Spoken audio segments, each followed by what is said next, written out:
Hi, everyone. It's Sergeant Ranjan with Uniform Recruitment, and welcome to another session of AMA. I have the pleasure of doing the one today as we wrap up the month of July. It's July 30th, just like that. Half the summer is gone, so hope you're all enjoying it so far.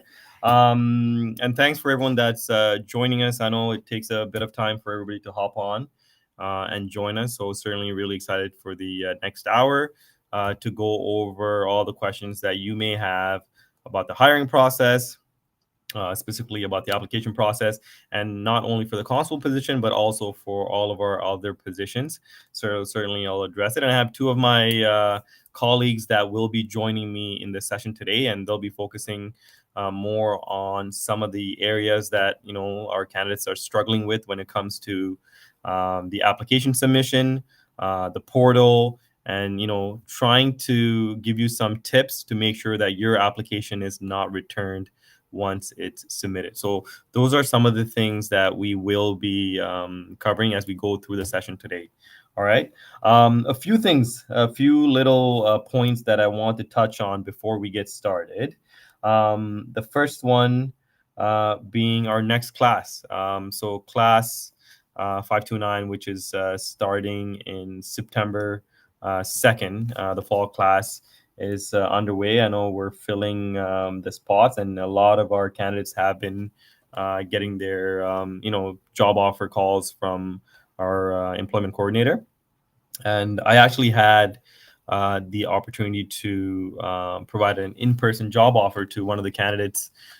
She was with her soccer team. They had a soccer game, so I was able to go in person and kind of surprise her and provide her with the job offer in person in front of her family and friends, along with all the other teams that were there. So it went really, really well. And that I would say that's probably one of the highlights of my job in my position as a recruiter, where I get to do things like that. And I think what she shared with me afterwards in terms of how she felt, and something like this has never happened to her. So it's something she walks away with, maybe a memory for the rest of her life. So it's always great when we can do things of that nature. The second thing I want to talk about is our fitness session. So as you know, we're starting to increase more of our in-person fitness sessions across the province. So if you go on our website and you look at the events page, we have all of our fitness sessions slowly being posted there. So please sign up, come on down. We always try to represent each region by having one session located at different places of each region. So we're able to kind of facilitate people from various areas to participate. So certainly look at that. It's a great way for you to come meet us as recruiters. We are there. We are the ones doing the assessments, and it's a great way for you to earn your fitness certificate. It gives you 30 days to use that as a way to bypass our fitness stage once you submit your application. Okay, so something that for you to be aware of. The other thing I want to touch on is our new updated Be the Bridge Challenge and our Inclusion Insight Challenge. So certainly, our team with Victoria, Alicia, and Sarah and Elizabeth, they've kind of revamped this certificate session. So please go on if you haven't done those programs, just for updating your knowledge, but also just making yourself aware of some of the things that we're looking for as you go through the process. Okay, and I'll wrap up with two interviews. I did two interviews. I did one yesterday. I did one this morning, and the reason that I bring this up is it was very refreshing, because the two candidates that I interviewed, they really, really impressed me. They had the right motivation. They were very well prepared. They were very engaged, and they knew what they wanted for themselves with this profession that they're seeking. So, I felt really, really, I guess, happy. I felt very happy conducting the interview, to sit there and listen to them answering questions, and just to see the passion in their eyes to pursue this profession. So it kind of left me feeling like, oh, you know what? Sometimes this is why I do what I do in this line of work, being a recruiter, and to be in these opportunities where I can kind of enjoy what I'm hiring for the organization, for the constable position, and these are the type of candidates that we're looking forward to hiring. So I want to kind of share that with you. Thank you, everyone. As I see everybody's logging in, I see the questions coming in already. We're going to address some of them, but before that, I want to talk about two of my colleagues that are on the call right now, Erica and Kat. They are our applications coordinators. So when you submit your application on the portal, when you submit it, when you hit that submit button, these are the wonderful, wonderful ladies that are reviewing the applications. They're able to kind of process it and make sure that you move on as quickly as possible to the next stage of the hiring process. But one of the trends and one of the concerns that we were seeing is a lot of the applications are being returned, which in turn delays the process for you to get into the next class. And the reasons being some of the minor details are being missed in the application. So there are things that we ask for in the application and we give you ample details, but certainly people are still missing them. So what we're going to do is for the next 15 minutes, if you have any question about the portal or specifically about anything on the portal and the application submission stages, we want you to ask those questions first. I will get to the other questions that are popping in right now, but we will be going on those questions first. And I'll have Erica and Kat here that will address some of them as they will talk about it. Okay, so we're going to focus on that first and go with the normal routine after that. So the first one that I'll address, so this is something that we are seeing regularly. People are submitting their photos, but they're not including the front and back of their ID photo. So Kat, maybe either Kat or Erica, if you want to jump in and if you want to address exactly what you're seeing from that perspective and what you want our candidates to do. Sure. Hi, everyone. We notice a lot of candidates who are submitting their applications with, you're required to submit two IDs, one being your driver's license and another piece of government ID. Typically, we see passports, but there's other options you can look into online. We do require there be a front photo of it, so the photo with your picture on it and all your personal information, as well as a photo of the back of it. So some candidates find it confusing about the passport because there's nothing really on the back of your passport other than the Canadian emblem. We do need to see the two back covers of your passport. There are photo examples on the application portal of best photos to take for both the front and the back of the passport. So it's easy to follow along, but still we want to speak out about that please get the front and the back of your passport and your driver's license. And can you also talk about the driver's license? I think you mentioned it there. Can you also talk about the driver's license? I guess most people are just putting the front, but not the back. Yes, the front being the photo with just your actual picture and your address and your age and all these things, or your date of birth. But then on the back is your actual driver's license serial number, and we need to see that. So you can upload in one kind of PDF document or JPEG just the photo of the front and then flip it over and the photo of the back, or you can do two different uploads, whatever works easiest for you. Perfect. And the next question, I guess the next area that we want to address is employment. So one of the things that we're constantly seeing with our applicants, they're not listing all their past employment history. I know on the portal, it mentions 10 years. Again, we're going to be updating that as many of you probably will see as you log in, but we want you to include all your employment history. Maybe Kat and Erica, if you want to expand on that. Yes, so we request every position that you've held in all of your employment history. If you're EPO or auxiliary, we only request 10 years. But if not, we request every position you've ever held. And if you, for example, worked at a security company and you held several positions within the same company, you have to list all of those separately as well. Perfect. Like I know some people might say, they're not able to get a hold of their past employers' information, history, or that. And correct me if I'm wrong, Erica or Kat, I tell them to do as much as they can in terms of their research to fill as much of the information as possible, even if they can't cover all that information. Is there anything you would add to that? Yeah, so our hope for each past employer and present would be to have a supervisor name and number. Sometimes that can be difficult with certain companies. Sometimes it could be like a 1-800 number. But as much, like the more information, the better for us. Right. And then you essentially want them to include everything from part-time, casual, cash jobs. You essentially want everything captured, timelines as best as they can, right? And nothing left out. And this includes all jobs that they've ever had, even when they were 16. Yes, so any military employment, we like to hear the reason why you left previous employers. Address, because that can show us like the different locations you've worked, different areas you've lived in. Yeah, full completeness is best, but I know there's certain situations where maybe if it was a really long time ago, you just might not be able to find all of that information. Perfect. Thanks, y'all. And the next one we'll touch on is transcripts.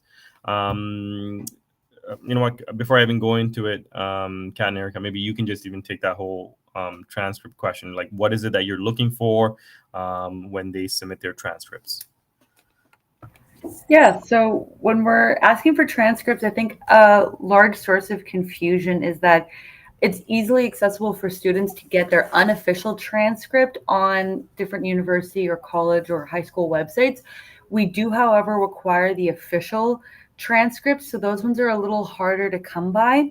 Essentially, you will know your transcript is official if it's signed, sealed, stamped, and sometimes schools won't actually release the transcript to you personally. So in that case, it'll have to be sent to our email, which you will find on the application portal. It'll indicate that to you as you're going through the application, but it's opphire@opp.ca. You will see it on the portal.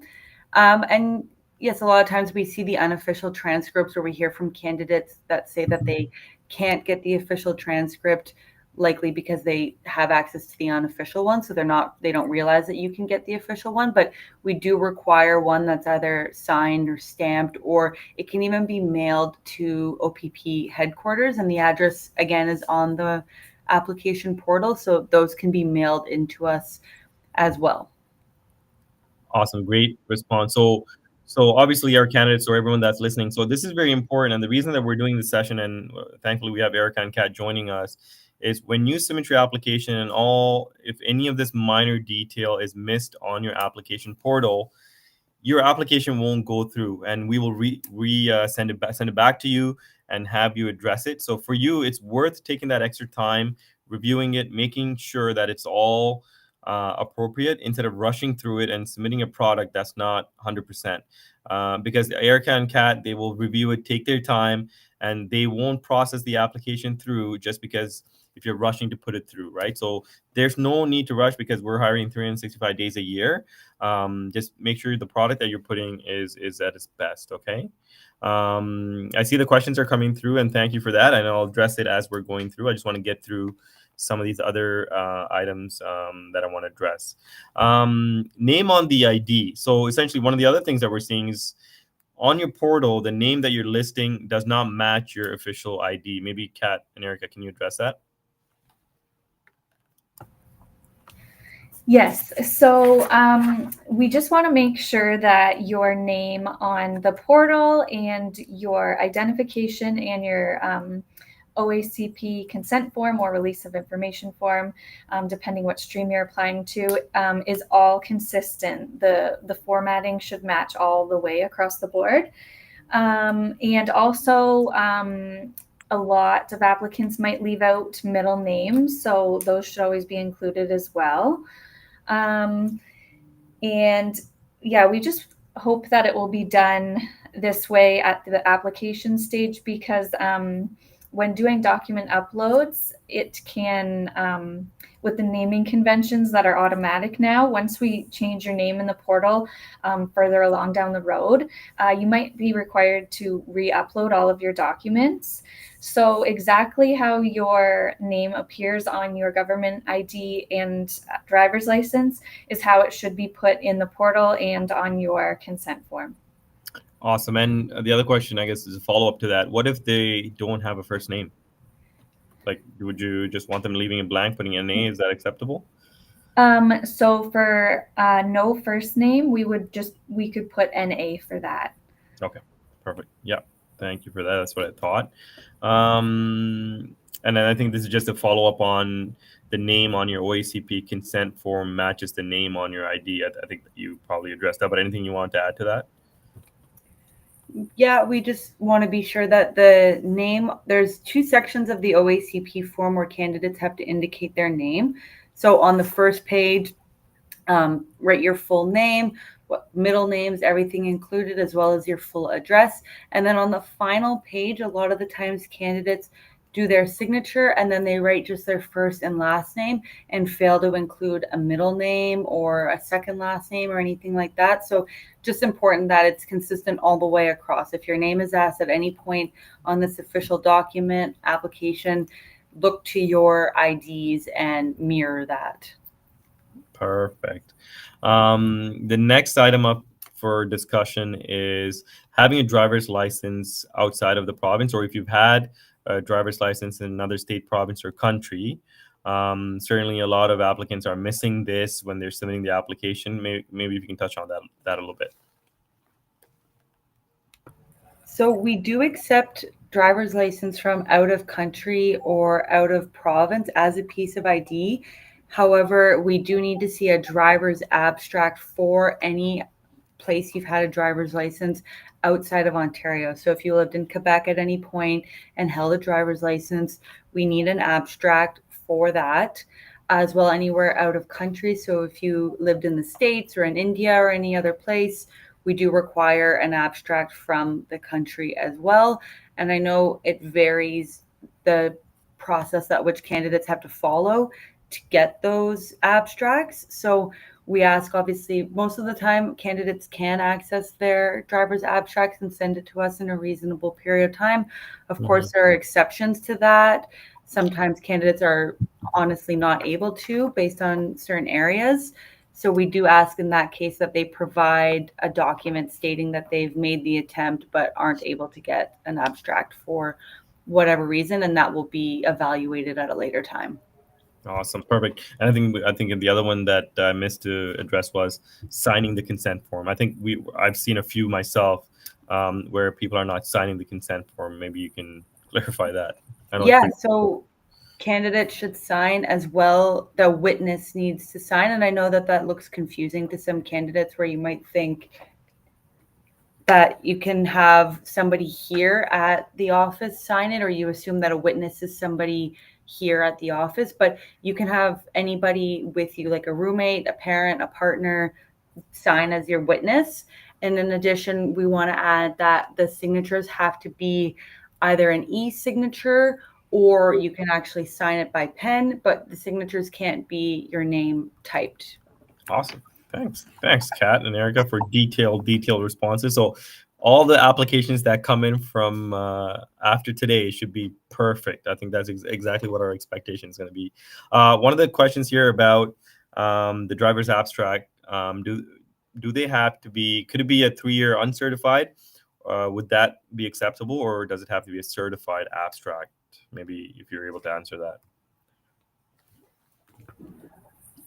I don't know if we've ever seen an uncertified driver's abstract.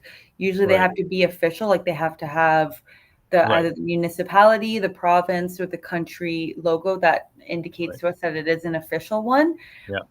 If you're unsure, you could always submit it and we'll take a look at it and then potentially return your application to you and let you know that doesn't work. But if you want to be safe and ensure that your application is not sent back to you, then I would definitely recommend getting an official abstract. Yeah, and I believe if it's a bit older, it would be okay if it's a bit older. The date on it, say, was from a couple years ago, but you've been in Canada ever since you obtained that, then that one should still be valid if you haven't driven there since then. Perfect. The other one I want to ask you about, again, the common one that we see is if you completed your highest level of education outside of Canada, do they have to submit the transcripts and the equivalency? Maybe you can touch on all that and how they would go about doing it. Yes, so we require transcripts for every single school program you've done, any diploma, certificate, and even if you didn't complete a program, we still require a transcript, or even if you're still currently enrolled in a program, we still need a transcript. There's certain scenarios where we do need an equivalency. If you completed high school and university in another country, we would ask for equivalency for your highest level of education. But if you did high school in another country and then you did your college in Canada, then your highest level would be in Canada, so we wouldn't require it for that. But we would still need your official transcript, and the transcripts have to be signed. Perfect. And last one before I jump on to some of the questions here people have been asking. If the application is returned for missing items, I know one of the things we're seeing is people are withdrawing the application, and obviously that's not something they need to do, right? No, you don't need to withdraw. We don't recommend it because then you lose all progress you've made, all documents that you've uploaded. Once you withdraw, we can't reopen your application. So all those documents are just closed off. You don't need to withdraw it. Us returning your application to you with notes is us just letting you know that you've missed a couple of things and now your application is back in your hands and you can update it yourself by uploading new documents or changing any details that need to be done, because once you've sent it back to us again, your application you'll be locked out of it for the most part. Until later stages you might be able to upload things, but once you're locked out, you can't make any more updates. So us returning it to you is just giving you that access again to make those updates. Yeah, fair enough. And I think the question here that popped up, abstract for out of province applicants. Do we need abstract for Ontario residents? No, we do not need driver's abstracts for Ontario residents. It's only the out of province residents that we need the abstracts for when it comes to driving. So thank you, Kat and Erica. Certainly, I think we'll have other questions throughout. So if you're able to just stick with us on the chat, and certainly if any other questions that you see that you're able to address, then we'll certainly let you do that. So getting to some of the questions that others have asked already, I'm going to try to get through them. Age limit. There is no age limit. So you just have to be 18 and over to apply, and there's no age cutoff. If you go on our website, opp.ca/careers, and you look at the hiring requirements, we have all the ones listed, and the age requirement is just 18 years of age or older. Okay, and there's no age cutoff. The next question there, if you were unsuccessful at a psych testing with the Municipal Police Service earlier in the year, can you still apply to the OPP? Yes, absolutely you can. You can still apply, and in the portal, we will actually ask you a specific question about your psych testing with another service within the 12-month period, and you will essentially tick that box off and list the police service that you did your psych testing with, and then certainly we will do the rest after we receive your application to see if you can still continue in our process, or you would have to wait a minimum 1 year period. Okay. Is there a liaison officer to discuss and assist? James, I'm not sure what you're referring to in terms of what is it? I assume it's about recruitment or specific topics, or is it maybe some other areas of policing topics that you want to discuss? Maybe you want to clarify that in the chat and I can address that. Okay. A question about, I only have my high school. Do I have self-studies, philosophy, and psychology extensively? So that's good. You only need high school. So you only need your high school diploma to apply.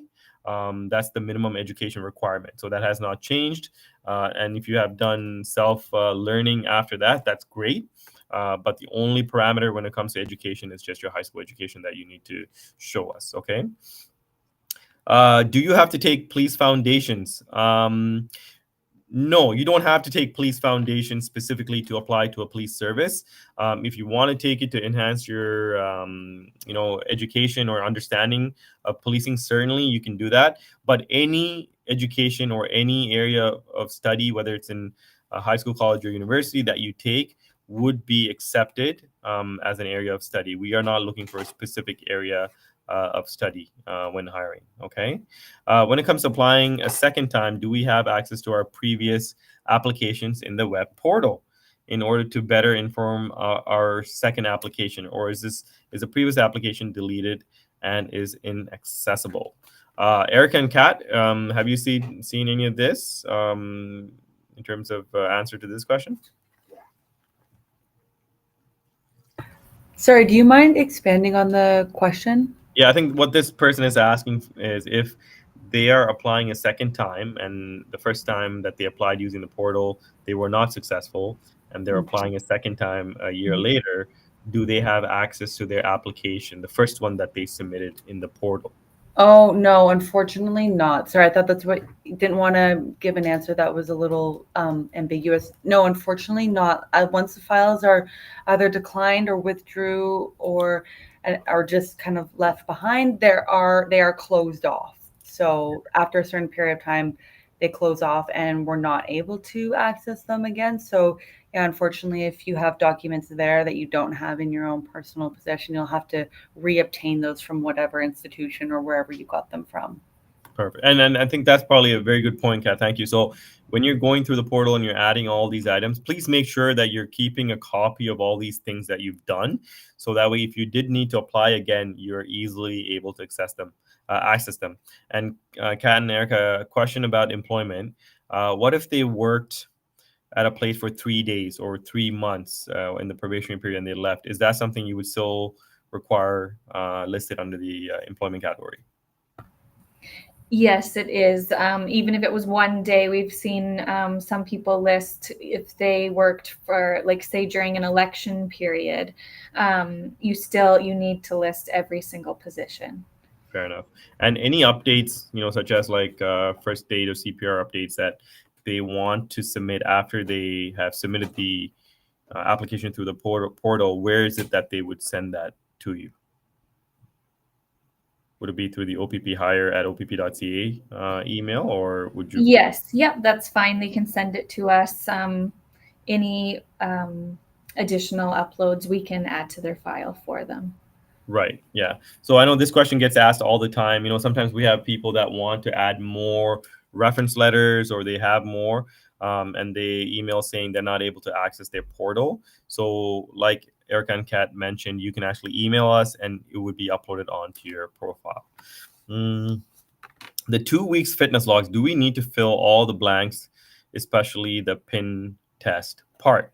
So we don't expect you to list or fill out everything in that 2-week fitness log. What we are hoping you do is to indicate truthfully whatever it is that you do to maintain your fitness. So if you're running every day, certainly you would list every day and you would fill out the everyday category when it comes to the cardio portion. But if you only run once a week, then we only expect you to fill out once a week. And that applies to all the different categories, whether it's strength training, the fit pin, even relaxing, or when you want to focus on something other than fitness. So certainly the only category that you should be filling out every single day should be the sleep category. That's the only one that you should be filling out every single day. But for all the other ones, we expect you to be honest and truthful and just fill out what you do to maintain your fitness. Does the OPP require the OACP? No, the OPP does not require the OACP as part of the hiring process. If you have it, that's great. You can submit it as part of the application, but we do not require it as part of the application process. Another question about being an active sworn constable and applying to our EPO process. Yes, if you're hired as the experienced police officer through the EPO process, you would go for a 4-week top-up at the Provincial Academy as you transition into your new role with the OPP. Okay. 2 questions regarding the auxiliary application. First, when it comes to the identification, I noticed it says a certificate of live birth is not valid. However, this is only this is the only identification I have. And second, when it comes to employment, do I need to list small odd jobs such as babysitting that wasn't a consistent job? Erica and Kat, can you address that? Do you want me to read that to you again?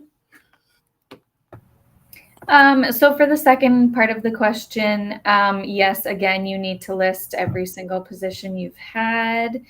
And sorry, the first part, The statement of live birth. Oh yes, so we don't accept the statement of live birth. I'm unsure of how to move forward to get something else that you would need, because we do accept birth certificates, passports, Canadian citizenship certificates, but unfortunately not the statement of live birth. Yeah, perfect. Yeah, I thought that was probably the accurate answer there. Certainly, Samantha, I'm sure maybe your parents can give you some form of these documents. If you probably reached out and kind of explored that a little bit, and you'll be able to get that sorted out. Okay.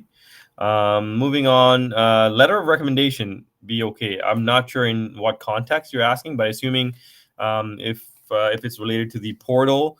Minimum 2. We're looking for a minimum 2 and as many as you want to list in terms of a character reference letter that we're looking for. Okay. What would you request if the applicant did not complete high school, so no transcript, but did complete college? Do you just require the college transcript? Erica and Kat? Okay, so I'm thinking maybe the applicant did attend high school at one point, just maybe didn't graduate from high school. So if that's the case, we would still need the high school transcript because we need it for complete or incomplete.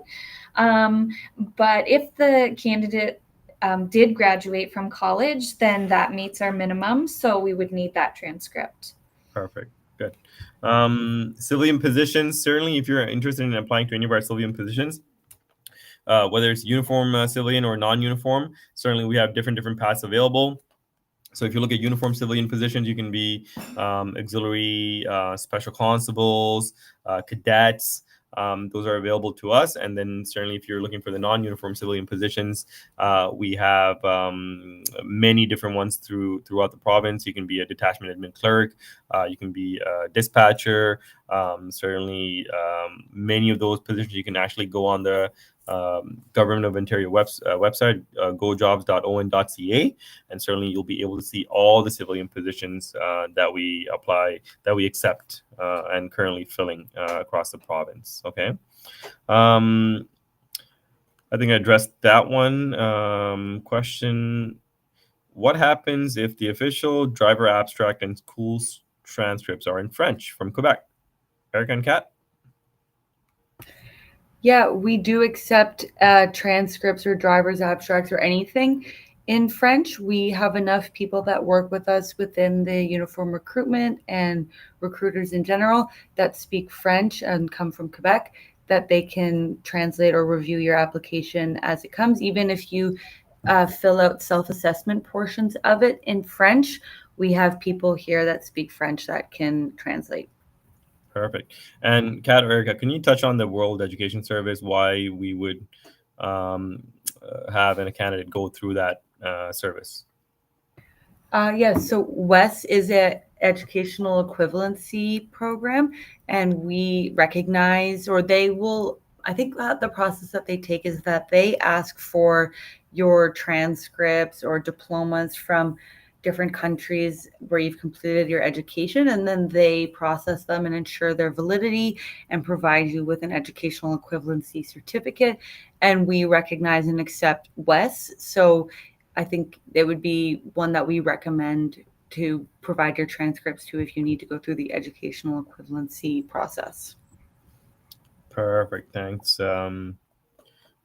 The other one I had here, just posting question. So when you're going through the constable portion, the constable application process, you actually get to pick 6 detachments.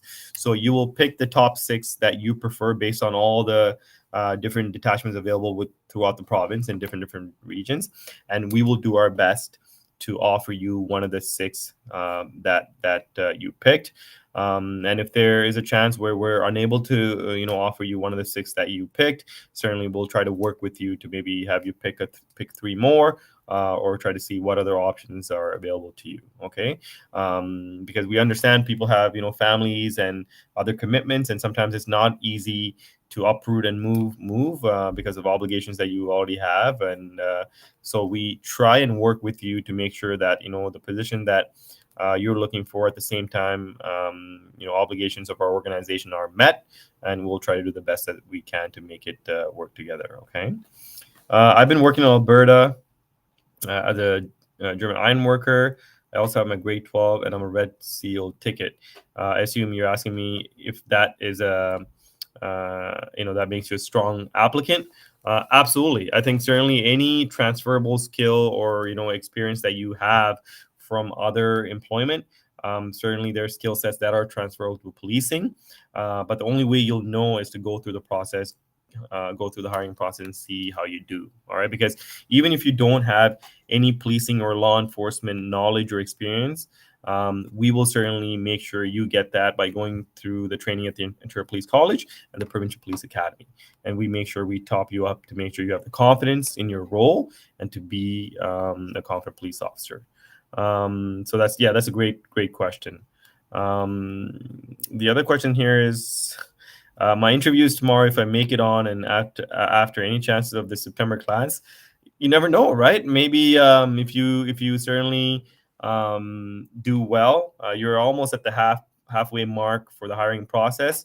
If your application flies through the rest of the stages, maybe you might have a shot. I never want to say no, because you always want to start from a position of yes. I've heard somebody say that. I've heard two people say that. So you always want to start from a position of yes. So I'm going to say yes. It's a possibility, but certainly a slim possibility because of where you are and where the class is, which is about a month away. If you don't have a high school diploma, is there any other equivalent that can be used? Erica or Kat? Yeah, so we also will accept a GED, and of course any college or university as well. Okay. Thank you. Next question here. I have my license suspended once in my life in another country, but I don't have any demerit points in Canada and for it. Does it stop me from applying? No, it doesn't. You can still apply, and certainly then we will assess the situation once you get in our process. So certainly don't let that stop you from applying. Is the beep test the only physical portion we can videotape and send in? Yes. The shuttle run is the only physical test that we currently have in our hiring process, and we allow you to submit that test either by self-recorded video, or you can actually come in and do the test at one of our locations throughout the province where we have our in-person testing that we offer. And certainly if you come and do that in person, we will also give you the 30-day fitness certificate. That way you can bypass the fitness stage as you go through our hiring process. Okay. I cannot swim. Am I still eligible to be an OPP officer? Yeah, so the swimming is not a requirement for our hiring process, but I'm sure through the grapevine you would have heard that there is a swimming assessment portion at the Ontario Police College. So certainly that is something that you will do once you're hired and you attend Ontario Police College. But it's an assessment that they do. So don't not apply just because you think you can't swim or you can't swim. Certainly you'll still be eligible. Okay. How far back does employment listing go? I think Erica and Kat mentioned you have to list every single job that you've ever had in your life, whether it's part-time, casual, cash job. Even if you worked a job one day, you would still have to list that. How long is the application process? We say usually about 4 to 6 months, but certainly it varies from applicant to applicant depending on how in-depth their application is. Sometimes you can be hired in less than 4 months, and sometimes it certainly takes more than 6 months depending on how much you have in there. So certainly the process is consistent and it just goes throughout the year. As you know, we're hiring for 4 classes a year. So even if you miss the cutoff date for one class, you'll naturally just roll into the next class eligibility. Okay. So certainly don't let that stop you. Is 2 years of volunteering enough? One position was for 2 years and another one for a year. So we don't have a requirement of the length of volunteering. What I would say is, as long as you have volunteering that you're doing on a consistent basis, that speaks volume. And certainly any volunteering is better than none. So if you have done something throughout the years in your life, certainly list that. Certainly we will take that into consideration. Okay. Um, uh, Question, I think Erica and Kat, this is for you. Would a status card suffice as identification? Sorry, we actually don't know the answer to that question. It's a good question, and it's something we can try and find out. And if this applicant wanted to email into OPP Hire, we could get back to them. But sorry, we actually don't know the answer to that one. Okay, there you go. So Elijah, you kind of stumped us there. So certainly we will take that back and have an answer for you. Please email us on that, and certainly we will look into it and have a response for you. Okay. Question: I've done my justice diploma in Calgary, but my age is 36. You're young. You're young. Like I said, 18 is the age that you can apply, but we are seeing applicants in all ranges applying. So 36 is not an age that you need to feel like. I assume you mentioned that thinking you're older or an older applicant. Not at all. I would encourage you to apply. Certainly, we have applicants much older than you that have applied and have been successful in our process. So certainly, I would encourage you to apply. By chance, would you know when the next cadet position will open up? It'll be we're looking at the fall, most likely, but it hasn't been confirmed. And usually, once the date is set, we will post it on our social media pages. That way, you have a chance to go on our website and apply. Okay. Question about if I have an Ontario license and I only ever held that, do I need to be? No. If you have an Ontario driver's license and that's the only one you ever held, you don't need to get an abstract, okay? Do you have any advice for psychological testing? Moving forward, I understand that it's important to be honest with everything you say. And I think you answered your question right there. I think as long as you approach it in an honest manner and you address the question and answer the question based on your life to date, I think that's the best way to approach a psych test. There's nothing you need to prepare for. There's no study material that we offer you or anything like that. It's just you'll come into a virtual type of setting and you'll answer questions of different parameters, and then those testings are results are scored, and then based on that you'll also have a follow-up psych interview with our psychologist, our in-house psychologist. Okay, so like you said, just be honest and truthful, and just be yourself. Okay. I'm 47 years old. Am I eligible to apply? Absolutely, you are. Yeah, there is no age cutoff. As long as you can meet the parameters of the hiring process of all the different stages, certainly I would encourage you to apply. Okay. As you mentioned in the interview, how long does it take to receive feedback on whether a candidate was successful or not? So we are, I think, compared to many municipal services or many other police services, we are very fast. I think our turnaround time is very quick. I want to say probably less than a week. You probably will hear back from us less than a week, or maybe a week and a half. I kid you not, it is quite fast. When it comes to uploading proof of previous employment, is that required for all positions I've held? Some of my jobs from over 5 years ago may no longer have the same contact information or systems in place. In cases like that, what would be considered an acceptable substitute? Kat, Erica, you want to jump on that one? Yeah, so I think as we stated before, we encourage applicants to include as much employment history as possible. So everything. And there is an option on the employment history part that if that business or organization no longer exists, you can indicate that, and then that will eliminate the need for you to include a certain amount of information. But we still encourage you to input as much employment as you possibly can.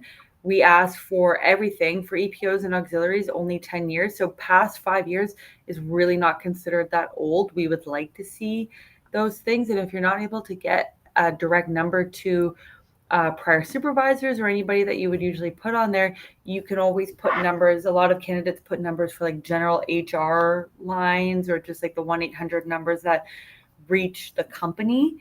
That would be better than nothing. Yeah, no, well said, Kat. Thank you for that. So I would say certainly take that back and look at it from that perspective as you approach, filling out the information requested when it comes to the employment. Is it true OPP might give you anywhere from 6 months to a year to submit your shuttle run video? No, so that's not true. Once you submit your application, the first requirement is for you to submit your fitness shuttle run, and we usually give you about 2 weeks for you to submit that. So once that's done, certainly you can either come and see us in person or record your own shuttle run video and submit it. But certainly we don't give you 6 months to submit the shuttle run. Okay.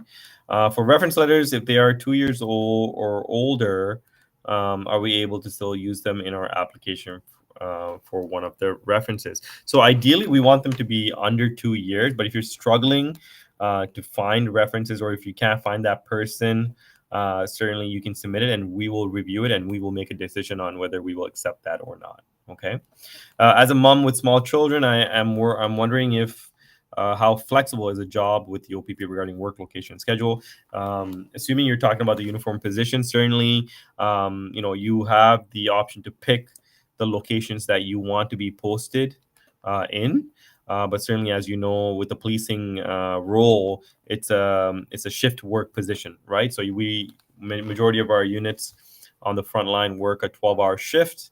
Usually, it's 6 a.m. to 6 p.m. day shift and 6 p.m. to 6 a.m. night shift, and it comes on a rotational basis based on your off days and on days. So certainly, it's not a Monday to Friday job, and there would be some flexibility that's probably needed on your end.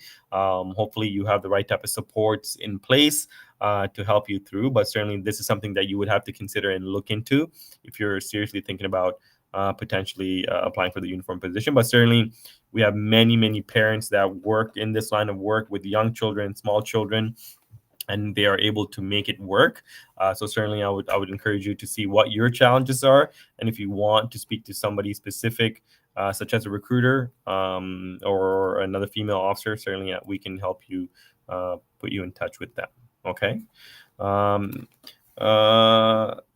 Is OPC more college style of learning or more university style of learning?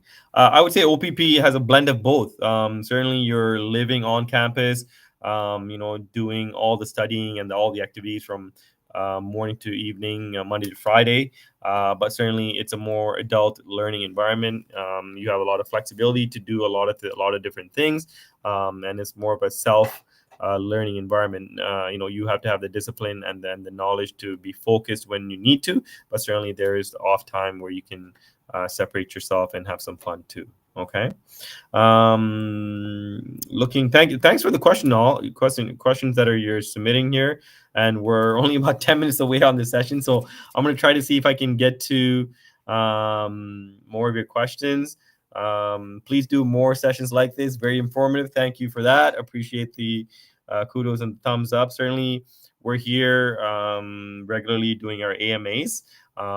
So that's the whole point of it, so we can address the questions that you have that impact you and your application, and making sure that you're successful in our process and giving you the information that will make you successful.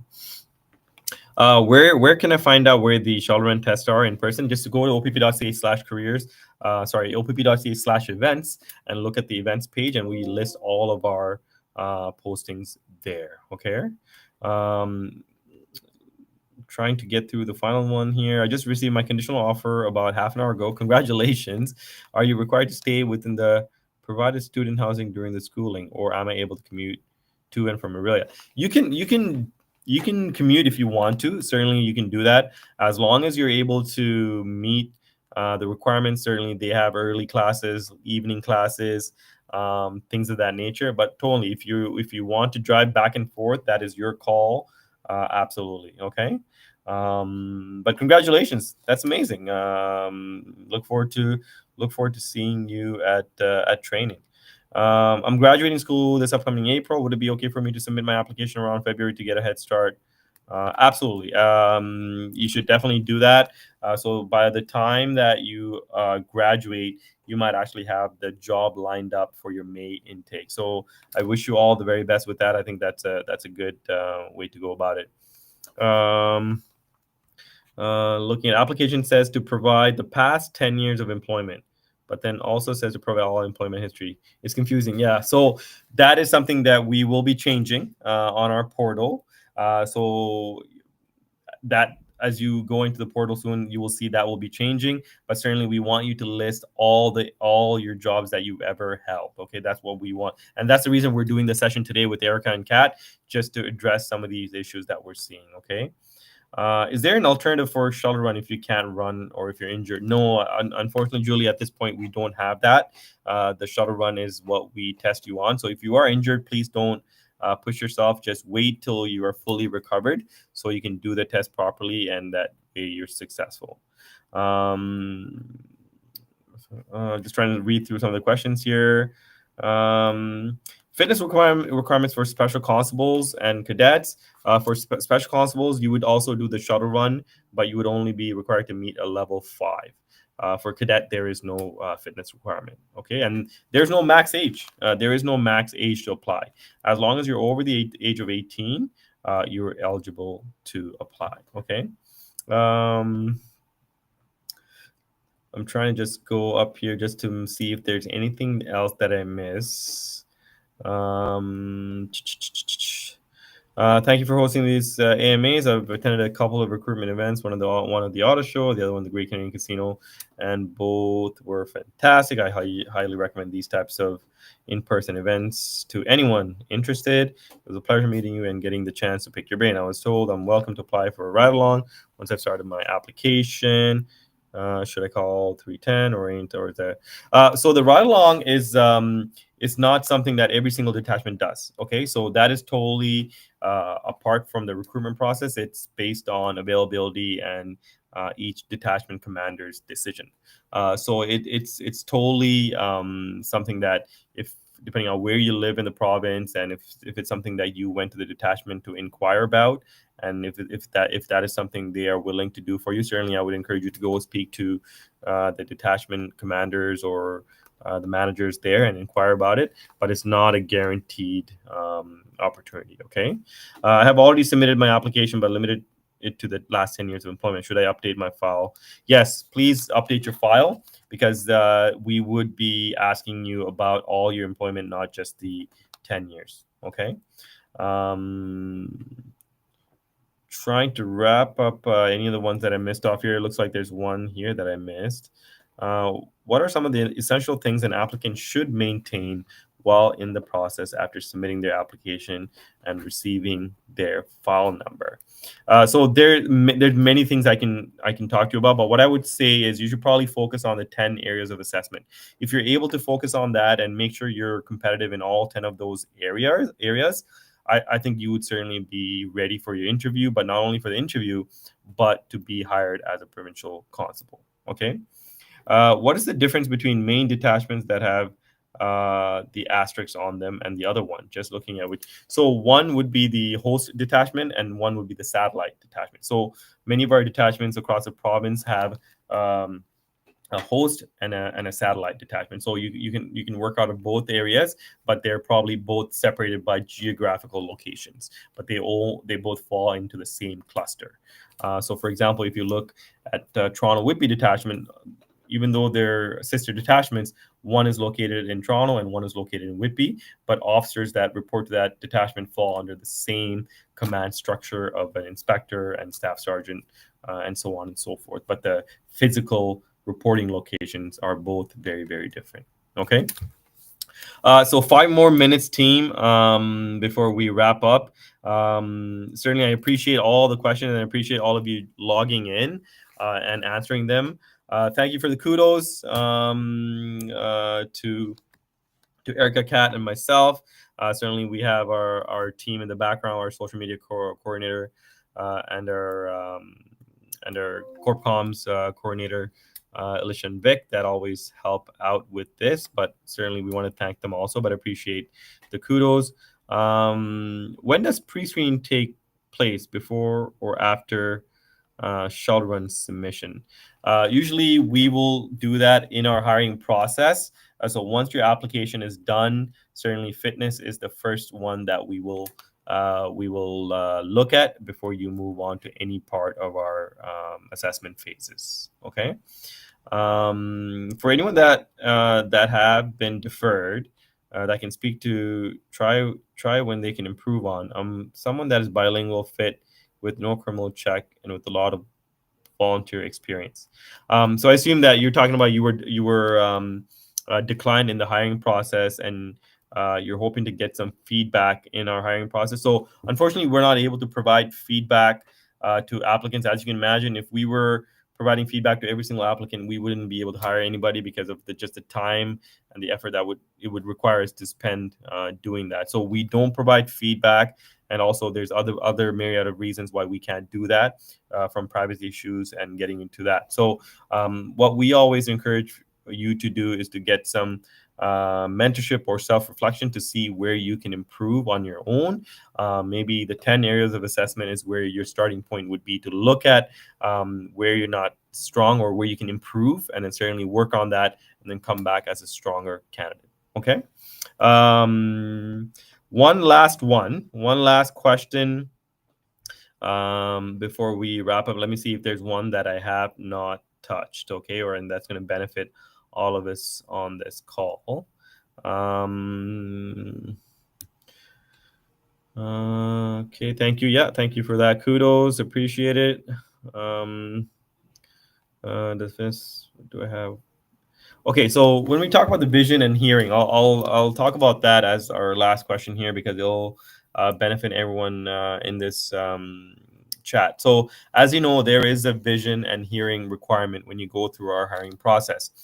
The OPP does not require you to do your vision test or hearing test when you apply. Okay, we don't ask for that. One of the ways you can get that done is when you go through the OACP process, when you get that OACP certificate. But one thing I would really encourage for those of you that maybe are concerned about your vision or hearing and meeting those standards, I would encourage you to go to our frequently asked questions page.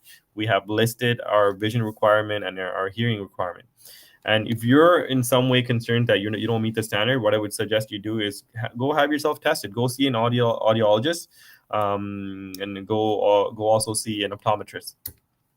We have the standards there. Print them out, take them with you, show them to the assessors, and just make sure that you meet them. Because a scenario that I've seen is if you go through the whole process and you make it all the way to the end, and that is when we do your medical testing, including your vision and hearing. If you don't meet the standard at that point, we can't offer you the job, even though we want to. So it would be a huge shame for us to get you through the whole process. You've invested all this time and energy going through every single stage, making it to the final stage, and then you realize you don't meet the medical portion of the process. And sometimes, depending on the depth of or your limitations in terms of vision and hearing, you might have to do a few things to make yourself get to the standard. So I would say look into that early as possible. Make sure you're meeting those standards, so that way when you get to the end, we're just giving you the job offer, and there's no hiccups as you move forward. Okay. So in saying that, again, thank you for the kudos, everyone. I see the comments. I appreciate the support, and certainly appreciate all of you joining in and watching us today. I want to thank Kat and Erica for hopping on and helping me out, answer some questions. Certainly, I wouldn't have been able to touch on any of the detailed responses that they provided, so I appreciate them for doing that, and certainly Alicia and Vic for doing what they do. So apart from that, hope, if you are in the process, I hope you're successful in getting that call, whether it's for the September class or the one after that, which will be in December. But certainly come on out to our sessions. We have a lot of our fitness sessions in person now. I personally attend them along with a lot of my colleagues, certainly information sessions, and we will be posting some of the outreach events that we will be out at throughout the province. So hopefully we will see many of you there. Thanks everybody, and all the very best for the rest of the day and the next